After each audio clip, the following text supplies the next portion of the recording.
Process 3, Part 2, Stencil tensioning and solder paste replenishment. During the setup of a new model, the appropriate stencil is retrieved from the stencil storage rack.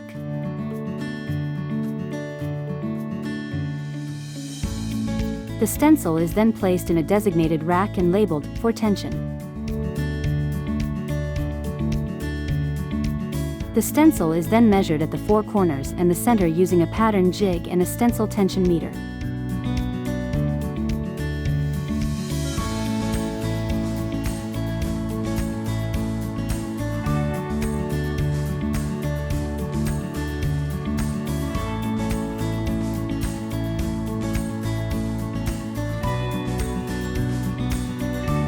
The stencil is ready to use and the results are recorded in the computer system for documentation.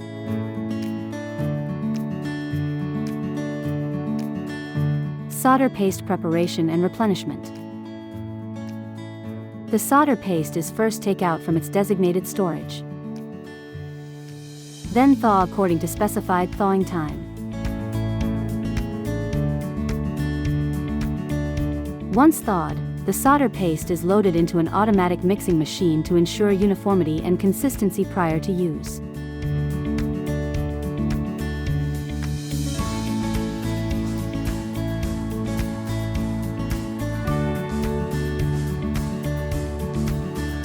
The solder paste is weighed to ensure the correct amount is used, preventing defects and ensuring consistent PCB printing quality.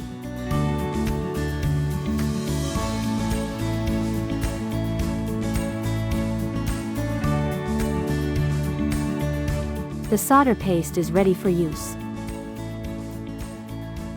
To ensure controlled usage of solder paste, a monitoring system is established to regulate solder paste usage and continuously track its condition and consumption.